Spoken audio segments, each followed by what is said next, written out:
Hello दोस्तों, एक बार फिर से आपका इनामुल का पन्ना में स्वागत है। आज एक अहम और ख़ास वीडियो आपके साथ लेकर हाजिर हुए हैं, जिसमें देश के कुछ राजनीतिक सामाजिक पहलुओं पर जो है आज बात करने के लिए हमारे साथ दानिश इकबाल साहब हैं, जो लेखक हैं और राजनीतिक विश्लेषक भी हैं।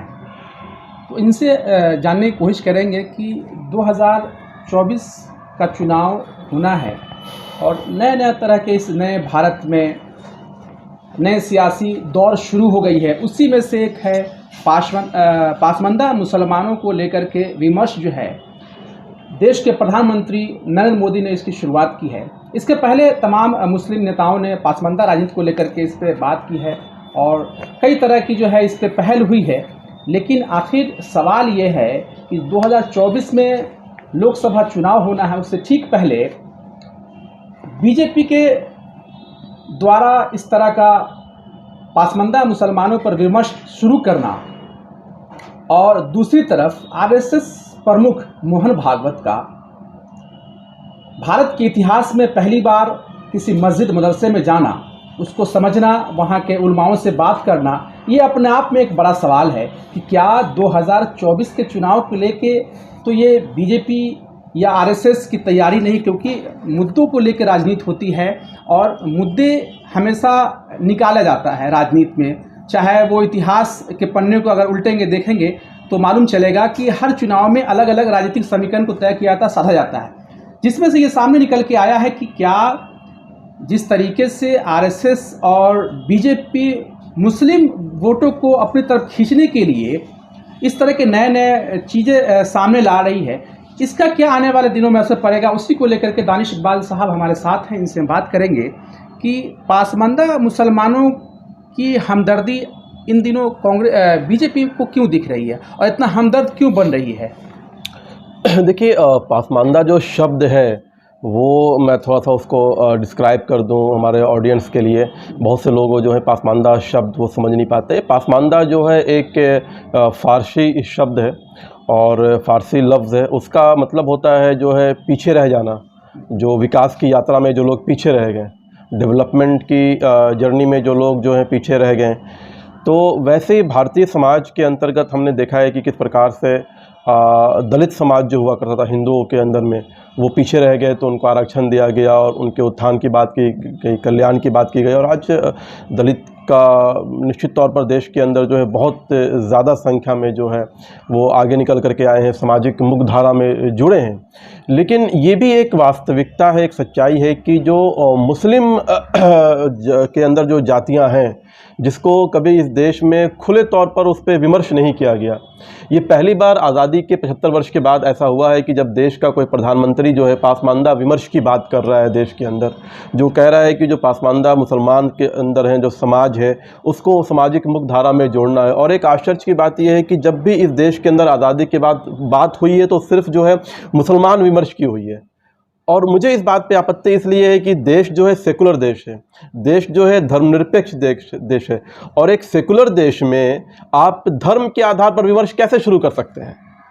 एक सेकुलर देश में अगर कोई विमर्श शुरू होगा तो वो जो पिछड़ा है, जो पीछे रह गया विकास की यात्रा में, जो दलित है, वंचित है, शोषित है, गरीब है, जिसके साथ अन्याय हुआ, तो हमें विमर्श तो उसके नाम पे करना चाहिए था।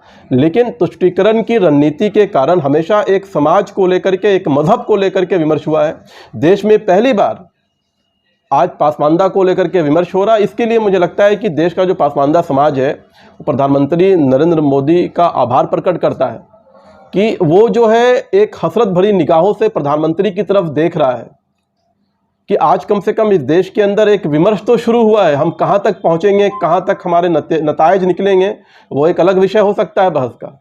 लेकिन आज सबसे बड़ा विषय यह है कि देश के अंदर पासमानदा विमर्श शुरू हुआ है और उसी का नतीजा है। देखिए कि उत्तर प्रदेश के अंदर इनाम जी, जब भारतीय जनता पार्टी की सरकार बनी, योगी जी दोबारा मुख्यमंत्री बने, तो जो मंत्री बना वो पासमानदा समाज से दानिश आज़ाद अंसारी को मंत्री बनाया गया। पहली बार पासमानदा समाज को हिस्सेदारी दी गई। उत्तर प्रदेश के अंदर अल्पसंख्यक आयोग का चेयरमैन बनाया गया। पहली बार उत्तर प्रदेश के अंदर जो है मदरसा बोर्ड का चेयरमैन पासमानदा समाज से बनाया गया। अभी देखिए, अभी एक राज्यसभा के लिए राष्ट्रपति ने जो है नामित किया एक सदस्य को, वो भारतीय जनता पार्टी ने श्रीनगर से, जम्मू कश्मीर से आने वाला व्यक्ति जो पासमानदा समाज का है, जो पासमानदा समाज में सबसे जो निचली जाति होती है, जो आदिवासी जाति होती है, उस समाज के गुलाम आज़ाद को, उसको जो है सांसद राज्यसभा भेजने का काम किया, पार्लियामेंट भेजने का काम किया। तो कहने का तात्पर्य ये है कि जो मुस्लिम समाज के अंदर जो 90% की जो संख्या है, एक अनुमान के मुताबिक 85 से 90% जो है वो पासमानदा समाज है। लेकिन आपको आश्चर्य होगा कि उस पासमानदा समाज की जो हिस्सेदारी है, जो भागीदारी है आज़ादी के बाद से, चाहे वो राजनीतिक हो, चाहे वो सामाजिक हो, चाहे वो शैक्षणिक हो या आर्थिक हो, यहाँ तक कि जो मजहबी नाम पे जो इदाराएं हैं, जो संस्थाएं हैं, वहाँ भी उनकी भागीदारी नगन और शून्य रही है। तो इसलिए जो है ये विमर्श बहुत महत्वपूर्ण हो जाता है। इस सवाल ये उठता है कि बीजेपी अगर इस तरह की शुरुआत की है कि पासमानदा को लेकर विमर्श होना चाहिए, उसके पहले कई सवाल ये उठते हैं कि 8 साल से इस देश में बीजेपी की हुकूमत है और जहां एक बहुसंख्यक समाज में एक दलित का एक बड़ा तबका है जो आज हाशिए पे है, और बीजेपी सरकार में चाहे वो केंद्र से लेकर के अगर स्टेट तक जाए, राज्यों तक जाए, तो उसमें कहीं उनको तो भागीदारी सरकार में मिल नहीं रही है। उसके बाद समाज के उत्थान के लिए आखिर मुसलमानों की क्या ज़रूरत बीजेपी को पड़ गई है या क्या ज़रूरत आन पड़ी है कि वो इस तरीके से, अभी हाल ही में नूपुर शर्मा का जो मामला सामने आया, उससे क्या हुआ, अंतर्राष्ट्रीय लेवल पे जो है इस बात को लेकर के इस देश की किरकिरी हुई, फजीहत हुई। इसको कहीं ना कहीं सरकार ने जो डैमेज कंट्रोल है कहीं ना कहीं उसको रोकने के लिए जो है उसको पटरी पर लाने के लिए कहीं ना कहीं इस तरह के कवायद को शुरू किया गया है। ये एक मतलब सवाल हो सकता है। दूसरी तरफ यह है कि बीजेपी के, अगर हम पासमानदा मुसलमानों की बात करते हैं कि अगर इतनी हमदर्दी है पासमानदा मुसलमानों को लेकर के बीजेपी से, तो जानना चाहेंगे कि आज जो है 300 से ज़्यादा बीजेपी के पास एमपी हैं और 1000 से ज़्यादा पूरे राज्यों में, मतलब पूरे देश भर में 1000 से ज़्यादा विधायक होंगे। अगर बीजेपी वाकई में चाहती है कि देश जो है सबका साथ सबका विकास, तो बीजेपी एज ए राजनीतिक पार्टी के तौर पे सबसे बड़ी जो जिम्मेदारी मुझे समझ में आती है वो ये है कि 300 से ज़्यादा एमपी हैं देश भर में और 1000 से ज़्यादा विधायक हैं, लेकिन एक भी मुसलमान को बीजेपी चाहे वो पासमानदा ही लेके आ जाए ना, तो इससे क्या होगा कि मुसलमानों का जो है बीजेपी के प्रति एक लगाव, एक बढ़ाव या इस तरह का एक जुड़ाव हो सकता है। लेकिन सबसे पहले तो बीजेपी को अपने प्लेटफॉर्म पे मुसलमानों को भागीदारी देनी होगी, तब ये समझ में आया कि हाँ जो ये विमर्श की बात हो रही है इसमें सच्चाई है। नहीं तो कहीं ना कहीं इसको आने वाले चुनाव से भी तो देखा जा सकता है कि बीजेपी हो सकता है कि 24 की तैयारी को लेकर के, क्योंकि मुद्दे नहीं हैं, एक तरफ राम मंदिर का मुद्दा था वो ख़त्म हो चुका है, तो अब कहीं ना कहीं जिस तरीके से आज विपक्ष जो है वो एकजुट है और भारत जोड़ो यात्रा के बाद एक नई जो है राजनीति सियासत पूरे भारत में देखने को मिल रही, तो ऐसे में बीजेपी को तो पहले साबित करना होगा ना कि हम जो हमारे इतने जो है एमपी हैं या विधायक हैं उसमें एक भी पासमानदा क्यों नहीं। देखिए आपने कहा कि जो है बीजेपी की सरकार में जो है दलित किनारे हैं, ये बात बिल्कुल गलत है, ये उचित नहीं है। देखिए भारतीय जनता पार्टी को जब भी सरकार में रहते हुए किसी को अगर राष्ट्रपति बनाने का जो है उसको अवसर आया तो उसने उन लोगों को राष्ट्रपति बनाया जो समाज के पिछड़े तबके से आते थे। देखिए अटल जी ने जो है पासमानदा समाज से आने वाले डॉक्टर APJ अब्दुल कलाम को राष्ट्रपति बनाए। देखिए डॉक्टर APJ अब्दुल कलाम का इतना बड़ा योगदान है देश के लिए, इतना बड़ा व्यक्तित्व है, उनको किसी समाज से जोड़ना अपने आप में गलत है।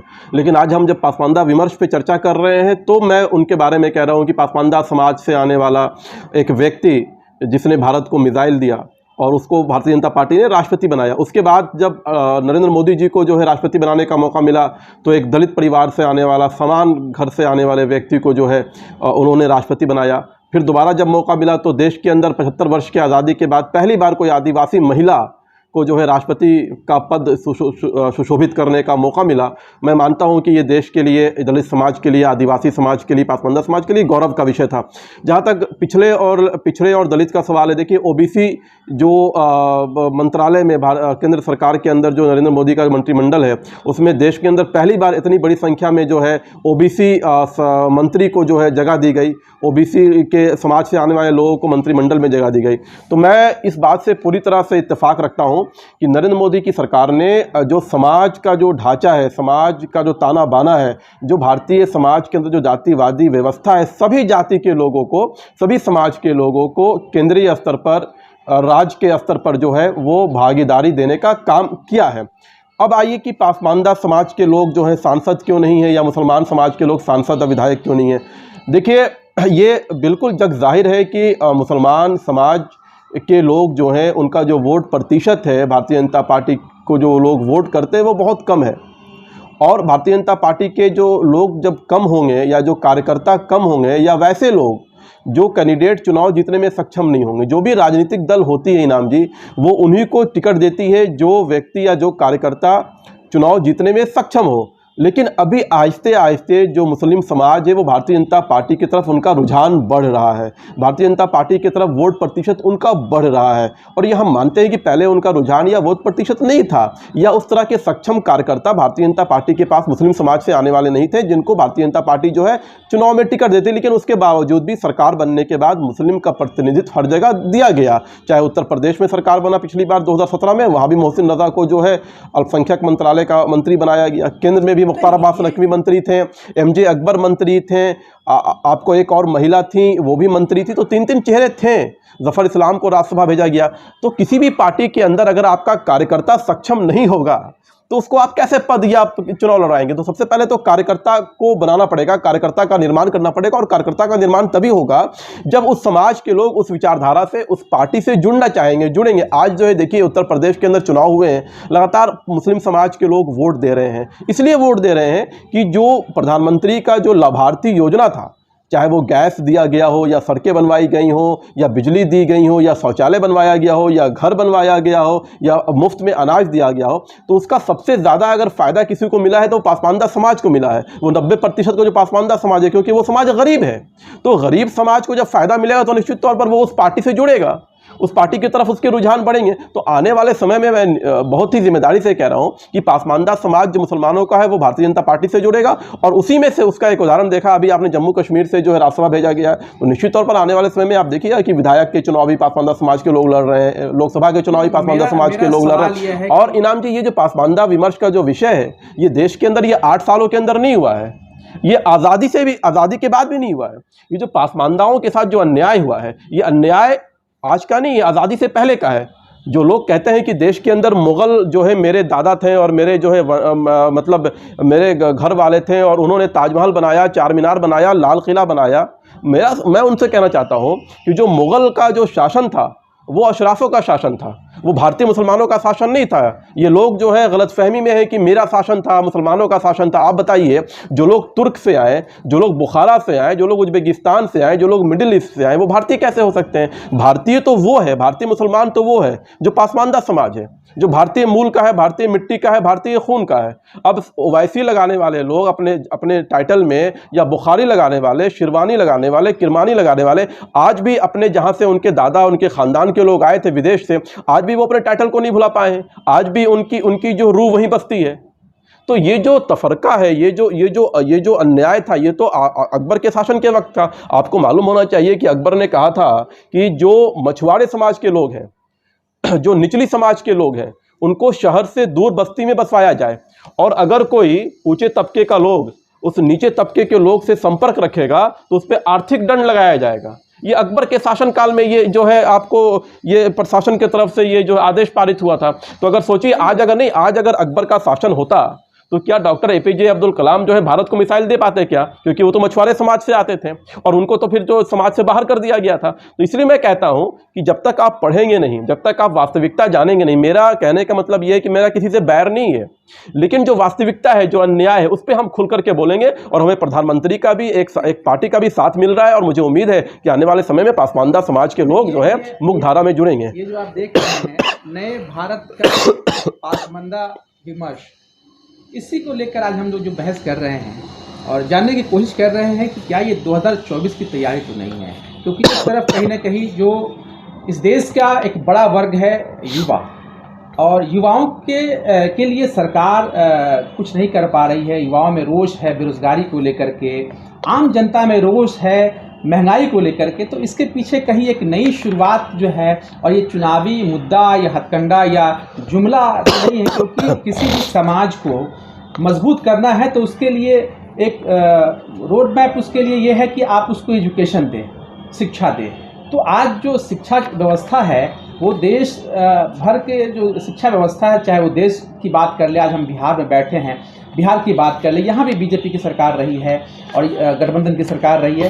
तो किसी भी जो निचले पायदान पे जो समाज खड़ा है, चाहे वो पासमानदा मुसलमान ही क्यों न हो या दलित अति पिछड़ा ही क्यों नहीं हो, अगर उसके उत्थान की बात करना है तो उसके लिए उसे शिक्षा देना होगा। अगर शिक्षा सरकार देने में कामयाब हो जाती है तो शायद उसका उस परिवार का, उस समाज का कायाकल्प हो सकता है। और उसके साथ ही जो सरकारी जो कल्याणकारी योजनाएं होती है उसमें सरकार आरक्षण देती है, उसका भी लाभ चाहे वो पासमानदा मुसलमान हो या दलित हो या पिछड़ा हो।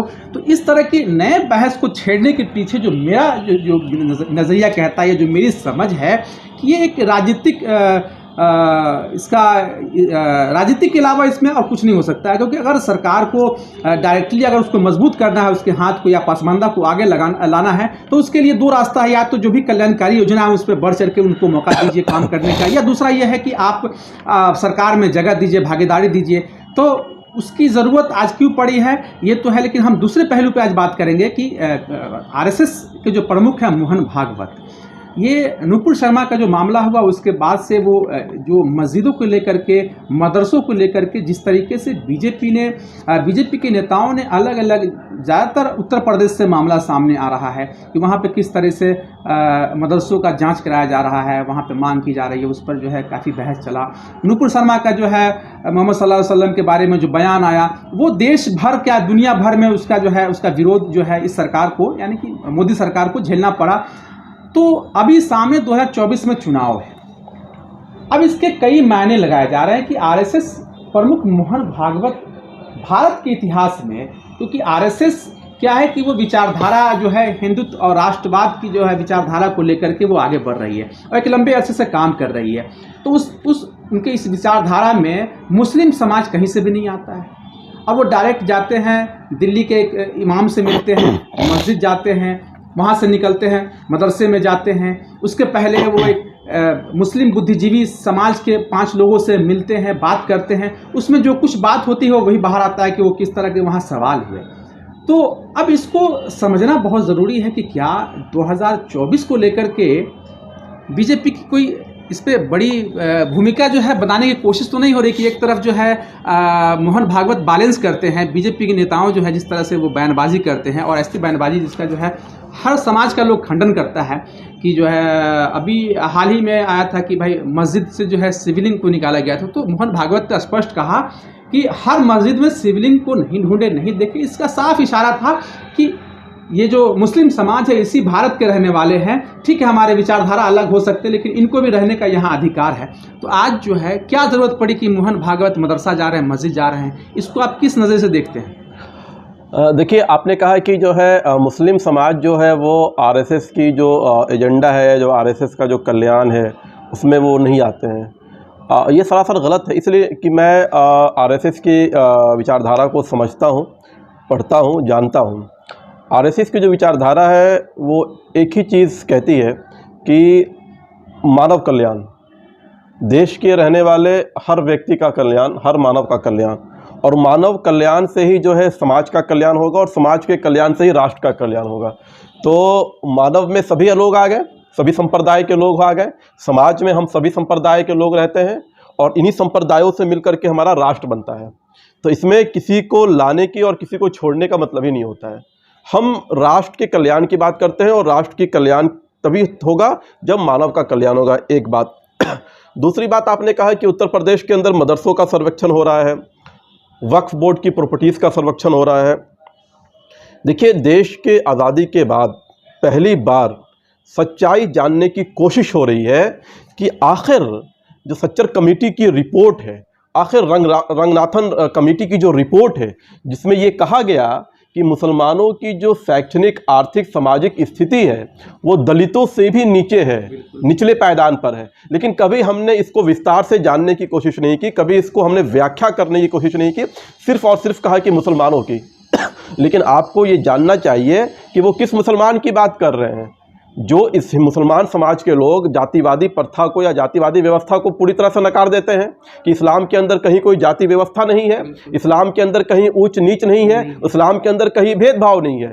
मैं इस बात से सहमत हूँ कि इस्लाम के अंदर ऊंच नीच नहीं है। इस्लाम के अंदर कुरान अपनी आयत में फरमा रहे हैं, अल्लाह ताला फरमा रहे हैं कुरान के अंदर कि हमने एक औरत और एक मर्द पैदा किया और हमने तुमको जो है इस दुनिया में जो है एक साथ रहने के लिए बनाया, अलग अलग कबीले बनाए ताकि तुम्हारी पहचान हो सके। लेकिन सबसे अव्वल वो है जो खुदा से डरता हो, जो खुदा की इबादत करता हो। ये नहीं कहा कि तुम सैयद जाति के हो तो तुम सबसे ज़्यादा अफजल हो, और तुम अगर जो है कुंजरा हो, राइन हो, तुम अगर अंसारी हो, जुल्हा हो, तो तुम जो है निचले दर्जे के हो। कुरान ये नहीं कह रहा है।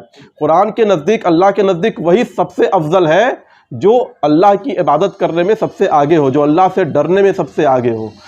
इस्लाम में कहीं नहीं है। लेकिन हाँ, दूसरी बात यह है कि मुसलमानों के बीच में इस्लाम के विपरीत जाकर के जाति व्यवस्था है। जब मैंने इसको पढ़ने की कोशिश की, जब मैंने इस पर शोध किया और जब मैंने रंगनाथन रिपोर्ट पढ़ी, जब मैंने सच्चर कमेटी की रिपोर्ट पढ़ी, तो उसमें जो है बज़ाफ्ते जो पासमानदा समाज के अंदर, मुसलमान समाज के अंदर जो जाति व्यवस्था है उसका वर्णन है। और वो जो कहा गया कि जो दलित समाज से भी गए गुजरे हालात हैं मुसलमानों के, वो इन्हीं 90% पासमानदा मुसलमानों के बारे में कहा गया। और वो कौन लोग थे? वो कुंजरे, राइन, जुलाहे, धुनिया, कसाई, फ़कीर, हजाम, मेहतर, हलालखोर, ग्वाला, घोसी, धोबी, हवारी, लोहार, बढ़ई, सैफ़ी, मनिहार, सिद्दीकी, दर्जी, इदरीसी, बन गुजर, तरवी, भील, पमरिया, रंगरेज, भटियारा, सेपिया, पिंजारा, बकरवाल, भक्को, नट, गोरकन, डफाली, तेली, कोरी। इतनी जाति मुसलमानों के अंदर पाई जाती है। एक आम मुसलमानों से जब आप बात करेंगे तो उनको भी इन जातियों के बारे में नहीं मालूम होगा। लेकिन आप जब अलग अलग क्षेत्र में जाएंगे, अलग अलग स्थानों पर जाएंगे और जब उनसे बात करेंगे तो आपको मालूम चलेगा कि मुसलमानों के अंदर भी ये जातियाँ पाई जाती हैं। और आपको ताजुब होगा कि आज़ादी के बाद भी नहीं, नाम ये आज़ादी के बाद भी ये जो भक्को हैं, नट हैं, गोरकन हैं, डफाली हैं, आज तक इनके यहाँ कोई चपरासी की नौकरी किसी को नहीं लगी है। आज़ादी के बाद भी चपरासी की नौकरी इनको नहीं लगी है। गिने चुने, मैं आपको बिहार की बात बता रहा हूँ, मुजफ्फरपुर, दरभंगा, यहाँ पे जो भट्ट नक्को रहते हैं, इनके परिवार से कोई आज तक मैट्रिक पास नहीं किया है और बड़ी तादाद इनकी है। तो इसलिए जब इस पर शोध किया गया है तो ये पाया गया, और सिर्फ सामाजिक तौर पर ही नहीं, मजहबी तौर पर भी इनको अलग थलग रखने की कोशिश की गई है। जो मजहब के जो उलमा हैं, मजहब के जो लोग हैं, इनके लिए अलग मस्जिदें हैं, इनके लिए अलग कब्रिस्तान है। शायद ये बात आज मेरी जो है आम मुसलमान जो शहर में रहते हैं, जो ये बात पे यकीन नहीं करेंगे कि मुसलमान समाज के अंदर जो है निचली जाति और ऊंची जातियों के लिए अलग अलग मस्जिदें हैं, अलग अलग कब्रिस्तान हैं। बल्कि ये सच्चाई है, मैं शोध के आधार पर कह रहा हूँ, मैं मिल करके आया हूँ, मैं देख करके आया हूँ, तब ये मैं कह रहा हूँ, तब ये पासमानदा विमर्श इतना महत्वपूर्ण हो जाता है। इनाम जी, ये हो सकता है कहीं अपवाद हो, क्योंकि मुस्लिम समाज में जुमे की नमाज हो या ईद बकरीद की नमाज हो, वो एक आसमान के नीचे पढ़ते हैं, तो वहाँ पे भेदभाव का कुछ सवाल ही नहीं उठता है।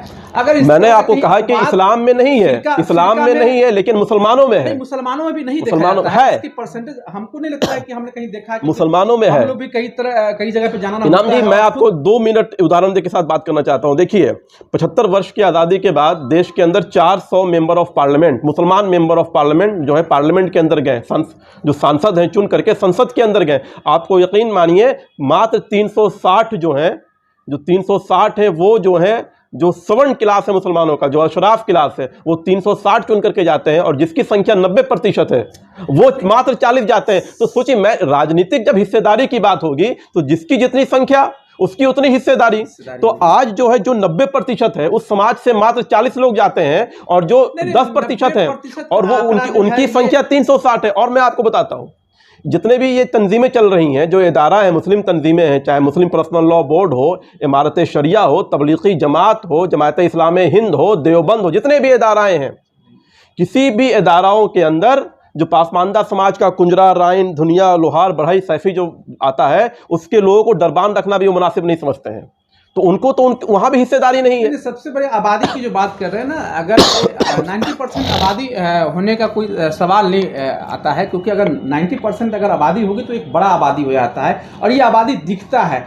दिक्कत यह है कि ये जो भी आबादी की हम बात कर रहे हैं, पासमानदा मुसलमानों की बात कर रहे हैं, ये आबादी हर इसमें जितनी भी जातियों का जिक्र कर रहे थे, एक्चुअली क्या है कि काम के हिसाब से, जैसे कोई अगर जिसको दुनिया की बात कर रहे समाज एक है तो वो रजाई धुनने का काम करता है। इस तरह से काम के हिसाब से जाति जो है बटा हुआ है। लेकिन जिस उसमें भी जो समाज है वो जिनके अंदर ये एजुकेशन लिए, वो फैमिली आगे बढ़ी, तो जो आगे बढ़ी अवेयरनेस नहीं है, एजुकेशन नहीं है, तो सरकार जो है, सरकार की एक जिम्मेदारी बनती है कि अगर इस पर हम विमर्श कर रहे हैं तो साथ साथ उसके एजुकेशन पे काम करना होगा, उसके लिए अवेयरनेस पे काम करना होगा, कि सिर्फ राजनीतिक जो है लाभ के लिए, राजनीतिक मुद्दों के लिए इस तरह के सवाल को उठाना, क्योंकि ये फिर जो है चुनाव के बाद कहीं फिर दिखेगा नहीं। तो मेरा सवाल यही था, क्या चुनाव को लेकर के ये तैयारी तो नहीं है? देखिए राम जी, चुनाव को लेकर के बिल्कुल ये तैयारी नहीं है। और अगर राजनीतिक दल, कोई भी राजनीतिक दल अगर चुनाव लड़ता है और राजनीतिक दल है वो, तो निश्चित तौर पर वो अपने वोट बैंक की चिंता करेगा। निश्चित तौर पर वो अपने को चाहेगा कि समाज के हर लोग जो हैं मेरे साथ जुड़े। तो मैं इसको अनैतिक नहीं मानता हूँ। अगर कोई राजनीतिक दल का काम क्या होता है? राजनीतिक दल का काम ही यही होता है कि वो अपने वोट बैंक को मजबूत करे।